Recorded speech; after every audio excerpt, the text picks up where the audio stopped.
Hello students, आशा है आप सभी अपने अपने घरों में स्वस्थ होंगे। घर पर ही रहकर पढ़ाई करने के माध्यम से आज मैं आपकी कोर्स बुक का लेसन नंबर 5 स्टार्ट करने जा रहे हैं। लेसन का नाम है 10 नेचुरल लॉज ऑफ सक्सेस, सफलता के 10 प्राकृतिक नियम। सफल होने के लिए कुछ नियम कायदे का पालन करना होता है। ये नियम और कायदे इस लेसन के माध्यम से समझाए जा रहे हैं। हमें भी अभी अपने जीवन में आगे बढ़ना है और सफलता हासिल करना है, तो लेसन को ध्यान से समझिएगा। इसको एग्ज़ाम की दृष्टि से ना देखते हुए अपने कैरियर की दृष्टि से भी समझें और जो नियम बताए गए हैं उन्हें अपने जीवन में 100% उतारने का प्रयास करें। यदि इन नियमों को फॉलो करेंगे तो निश्चित रूप से हमें भी सफलता हासिल होगी। Okay, let us start lesson number 5, 10 natural laws of success. अपनी अपनी बुक खोल लें और लेसन को ध्यानपूर्वक समझें। हेलो स्टूडेंट्स, ओके बच्चों, तो अपनी बुक खोल लें ऑन पेज नंबर 36 और बुक में ध्यानपूर्वक देखिएगा। एक एक लाइन पढ़ेंगे और उसको ट्रांसलेट करेंगे, तो वीडियो को कानों से सुनिएगा और अपनी बुक पे नज़र रखिएगा। ओके, तो lesson number 5, 10 natural laws of success, सफल होने के 10 प्राकृतिक नियम। तो जैसा कि हमने बताया कि जीवन में सफल होने के कौन कौन से नियम इस लेसन में बताए गए हैं और नियमों को ध्यान से सुनिएगा। और यहाँ 2 प्रश्न दिए गए हैं। Who is a successful person, आपके हिसाब से सफल व्यक्ति कौन है। दूसरा दिया गया है what kind of life does he lead, और वो सफल व्यक्ति किस प्रकार का जीवन जीता है। ये 2 क्वेश्चंस के आंसर इन 10 नियमों के आधार पर हमें देखने को मिलेंगे। तो ये 10 नियम जैसा कि ये सीढ़ी के माध्यम से दिखाए जा रहे हैं, एक सफल व्यक्ति उन पर चढ़ रहा है। ओके, तो let us start. Natural laws like gravity are fundamental patterns of nature and life. Gravity का मतलब होता है गुरुत्वाकर्षण शक्ति। फिजिक्स में हमने पढ़ा होगा। तो गुरुत्वाकर्षण शक्ति ये पृथ्वी के अंदर होती है, जिसको हम गुरुत्व कहते हैं। गुरुत्व के कारण हर ऊपर जाने वाली चीज़ नीचे गिरती है। तो प्राकृतिक नियम है ये। तो उन्हीं प्राकृतिक नियम जैसे गुरुत्वाकर्षण, ये प्रकृति और जीवन का मूलभूत आधार है। They describe things as they really are. ये नियम वस्तुओं को वैसे ही प्रतिबिंबित करते हैं, वैसे ही दिखाते हैं, वैसे ही वर्णित करते हैं जैसी वो वास्तव में होती हैं। As oppose to how we think they are, ना कि जैसा हम सोचते हैं या हम मानते हैं। How we wish they are, या जैसी हमें होना चाहिए, जैसी हम कल्पना करते हैं, सोचते हैं, वैसी ये नहीं दिखाते, बल्कि वस्तुओं को रियलिटी में ये दिखाते हैं। Whether we agree with them or not, चाहे हम उनसे संतुष्ट हों, सहमत हों या सहमत ना हों। These laws ultimately governs our life. ये नियम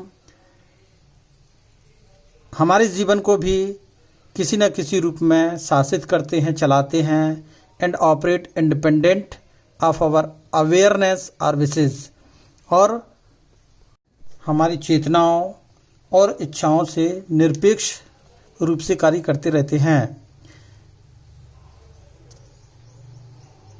obeying them can help us gain control of our lives. इन नियमों का पालन करते हुए हम अपने जीवन में कंट्रोल कर सकते हैं। इम्प्रूव अवर रिलेशनशिप, हम अपने संबंधों में सुधार कर सकते हैं। इंक्रीज अवर पर्सनल प्रोडक्टिविटी, हम अपनी व्यक्तिगत उत्पादकता बढ़ा सकते हैं। और इन सबको करने पर हमें एक आंतरिक शांति का भी अनुभव मिलेगा। ओके, लेसन रूल 1, लॉ 1, पहले नियम को पढ़ते हैं। You control your life by controlling your time.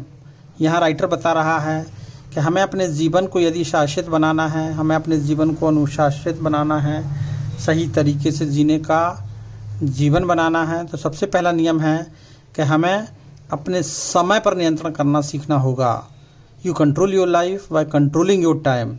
समय को नियंत्रित करना सीखना होगा। ये नहीं कि हम अपने दोस्तों के साथ खेल रहे हैं, टाइम बर्बाद कर रहे हैं, मोबाइल चला रहे हैं। तो इन सब चीज़ों से हमें कम से कम समय देना है। जीवन में सफल होने के लिए जो चीज़ें ज़रूरी हैं उन चीज़ों पर हमें फोकस करना है। Controlling our life means controlling our time. जीवन को यदि हमें कंट्रोल करना है, जीवन को यदि हमें सफल बनाना है, तो हमें अपने समय प्रबंधन पर ध्यान देना होगा। And controlling our time means controlling the event in our life. और समय पर कंट्रोल हम तभी कर पाएंगे जब हम अपने जीवन में होने वाले कार्यों या घटनाओं पर नियंत्रण करना सीखें। ये नहीं कि कोई भी कार्य जितने समय में करना है हम उससे दुगना तिगना समय लगा रहे हैं। खेलने गए तो 6 घंटे खेल रहे हैं, खाना खाने बैठे तो 1 घंटा खा रहे हैं, टीवी देखने बैठे तो घंटों टीवी देख रहे हैं। तो इवेंट पर कंट्रोल करके हम अपने टाइम को कंट्रोल कर सकते हैं। You need to stop thinking time management. हमारा कहने का मतलब ये नहीं कि तुम समय प्रबंधन के बारे में सोचना बंद कर दो and start thinking event control, और तुम अपने कार्यों के या घटनाओं के बारे में सोचना शुरू कर दो कि नहीं हम टीवी नहीं देखेंगे या खेलेंगे नहीं। सब चीज़ें ज़रूरी हैं लेकिन एक लिमिटेशन में सब चीज़ें करना है। Too often we think time management has something to do with our watches. कभी कभी हम ये भी सोच लेते हैं कि समय प्रबंधन का मतलब हमारी घड़ियों से है, हम घड़ी को रोक सकें या घड़ी के अनुसार चल सकें। तो the only thing the watch tells you is how long it takes the sun to go across the sky. तो घड़ी तो हमें केवल ये बताती है कि सूर्य को एक छोर से दूसरे छोर तक जाने में कितना वक्त लगा, कितना समय लगा। घड़ी का हमारे इवेंट कंट्रोल या टाइम मैनेजमेंट से कोई संबंध नहीं है। घड़ी तो हमें सूर्य को एक छोर से दूसरे छोर तक जाने का समय बताती है। ये हमें खुद को करना है। That is an event over which we have no control. और इन सब चीज़ों पर हमारा कोई नियंत्रण नहीं। हम इनमें कुछ नहीं कर सकते कि हम सूर्य की गति को रोक दें या घड़ी के चलने को रोक दें। ये हम नहीं कर सकते हैं। हमें अपने आप को सुधारना होगा। द रियल इशू इज़, और वास्तविकता जो है वो ये है कि what event can I control, कि हम आखिर कौन कौन से कार्यों से अपना समय निकाल सकते हैं, कौन कौन सी घटनाओं को हम कंट्रोल कर सकते हैं, कौन कौन से कार्यों को हम शॉर्ट में पूरा कर सकते हैं। Focusing on controlling the event of our life make all the difference. और यदि हमने इन सब पर कंट्रोल कर लिया, अपने टाइम को मैनेज कर लिया, इवेंट को कंट्रोल कर लिया, तो निश्चित रूप से हम जो जीवन जिएंगे वो हमारा जीवन बिल्कुल अलग होगा। ओके, अब दूसरा नियम पढ़ते हैं, next page. Law second, your governing values are the Your governing values are the foundation of personal success and fulfillment. Governing values मतलब प्रबंधन मूल्य। Your governing values are the foundation of personal success and fulfillment. तुम्हारे जो प्रबंधन मूल्य हैं वही तुम्हारी व्यक्तिगत सफलता और संतुष्टि का आधार हैं। Each of us lives according to a unique set of governing values. और हम में से प्रत्येक व्यक्ति इन प्रबंधन मूल्यों के एक अनंत समुच्चय के अनुसार अपना जीवन जीता है। These values are the things that are most important to you. ये मूल्य ही हमारे लिए, हमारे जीवन के लिए सबसे ज़्यादा महत्वपूर्ण हैं। They are represented by the clearest answer you can give in these questions. ये नियम, ये मूल्य इन प्रश्नों के स्पष्टतम उत्तरों द्वारा निरूपित होते हैं। What are the highest priorities in my life? हमारे जीवन की उच्च प्राथमिकताएं क्या हैं, क्या होना चाहिए। एंड ऑफ these priorities, और इन प्राथमिकताओं में which do I value most? हमें किन प्राथमिकताओं को सबसे ज़्यादा वैल्यू देना चाहिए, प्राथमिकता देना चाहिए। Even though our governing values are our highest priorities. हालांकि हमारे प्रबंधन मूल्य ही हमारी उच्च प्राथमिकता होते हैं। There often exists a gap between these ideals and our present realities। अक्सर इन आदर्शों और वर्तमान वास्तविकताओं में अंतर होता है। Our performance relating to these values is never perfect। उन मूल्यों से संबंधित हमारे कार्य कभी आदर्श नहीं हो सकते। बट एज वी इम्प्रूव, बल्कि जैसे जैसे हम इनमें सुधार करते हैं, we bring together what to do, जैसे जैसे हम इनमें सुधार करते हैं, हम जो करते हैं, what we do and what we value, वो हमारे मूल्य होते हैं और उनके बीच अंतर कम होता जाता है। Law third, when your daily activities reflect your governing values. जब तुम्हारे रोज़ के काम, रोज़ की गतिविधि तुम्हारे इन गवर्निंग वैल्यूज़ को प्रभावित करते हैं या प्रतिबिंबित करते हैं, तो यू एक्सपीरियंस इनर पीस, तो तुम्हें एक आंतरिक शांति का, आंतरिक खुशी का अनुभव होता है। Once you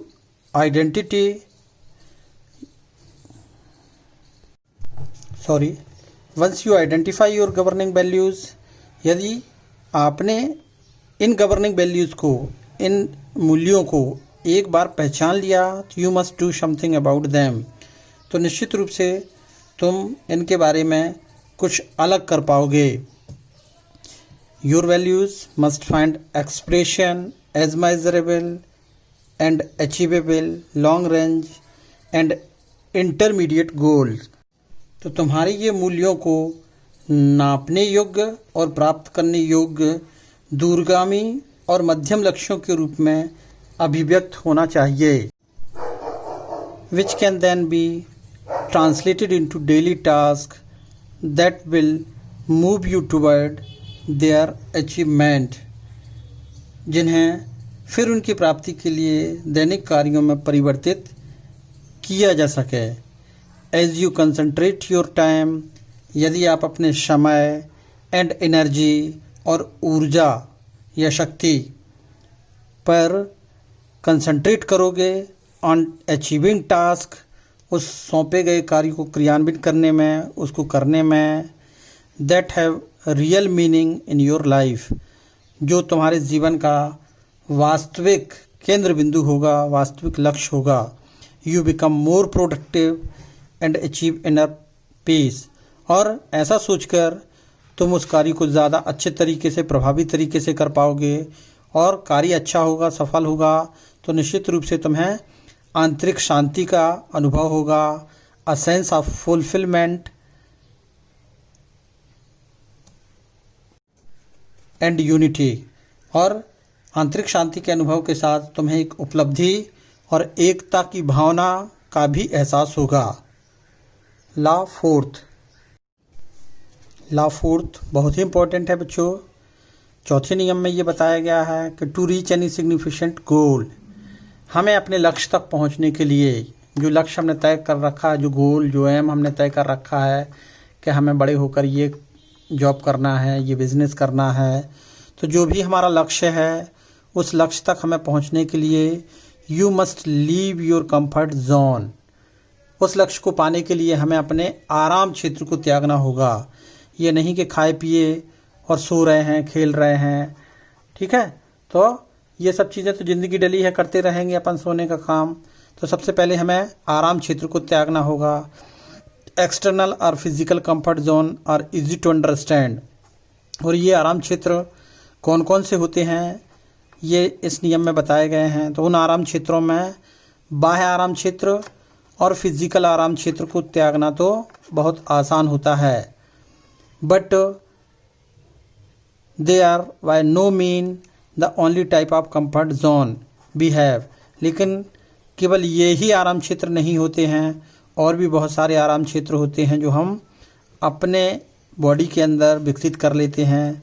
sometimes we develop mental, जैसे हमने अपने मानसिक रूप से हम कोई भी काम करने के लिए आलस्य करते हैं, कि हमें ये काम नहीं करना है, अंग्रेजी से हमें डर लगता है, अंग्रेजी नहीं पढ़ना है, तो mental comfort zone, emotional comfort zone, social comfort zone, physiological comfort zone, तो ये भी कंफर्ट जोन है। इन आराम क्षेत्रों को भी हमें छोड़ना होगा, त्यागना होगा, तभी हम जीवन में आगे बढ़ पाएंगे।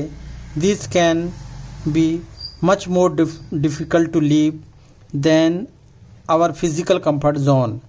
ये आराम क्षेत्र जो बताए गए हैं, मेंटल, इमोशनल, सोशल, साइकोलॉजिकल, इन आराम क्षेत्रों को त्यागना थोड़ा सा कठिन होता है। इन आराम क्षेत्रों को यदि हमने त्याग दिया तो वाकई हम एक सफल इंसान बन सकते हैं। Living our comfort zone requires effort and commitment. इन आराम क्षेत्रों को त्यागने के लिए हमें एक लगन और साहस की ज़रूरत होती है। उसके द्वारा हम इन कंफर्ट जोन को भी त्याग सकते हैं। कोई भी काम कठिन नहीं होता है, यदि इंसान सोच ले तो सब काम वो कर सकता है। ओके, लेट अस, अगला रूल है, अगला नियम है law 5। Law 5, daily planning leverage time through increased focus.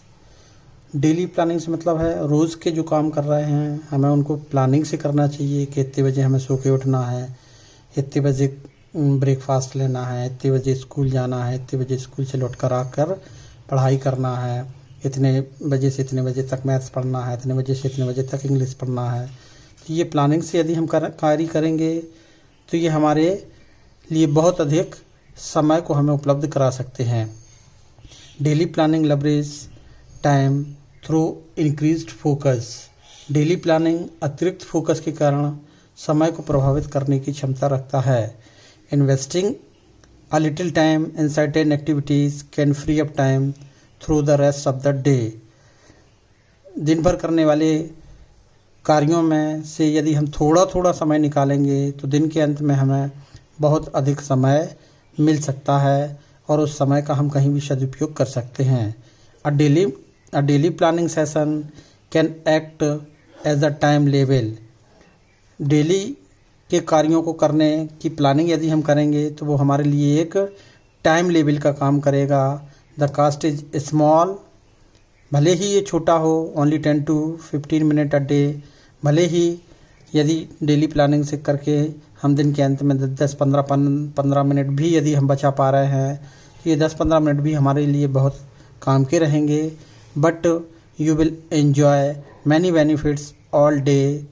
तो इन 10-15 मिनट में तुम पूरे दिन भर का बहुत अधिक एंजॉय कर सकते हो। जैसे कि such as clearly defined task, जैसे कि कोई सौंपा गया कार्य जिसको कर नहीं पा रहे थे उस कार्य को कर सकते हो। With deadlines increase focus on more important task. किसी महत्वपूर्ण कार्य पर फोकस कर सकते हो। Less time spent between project, अपने किसी प्रोजेक्ट पर भी जो समय कम पड़ रहा था उस पर भी समय दे सकते हो। And a greater sense of accomplishment at the end of the day, और दिन के अंत में बहुत अधिक आनंद और शांति का अनुभव कर सकते हो। ओके बच्चों, ये 5 नियम हो गए हैं।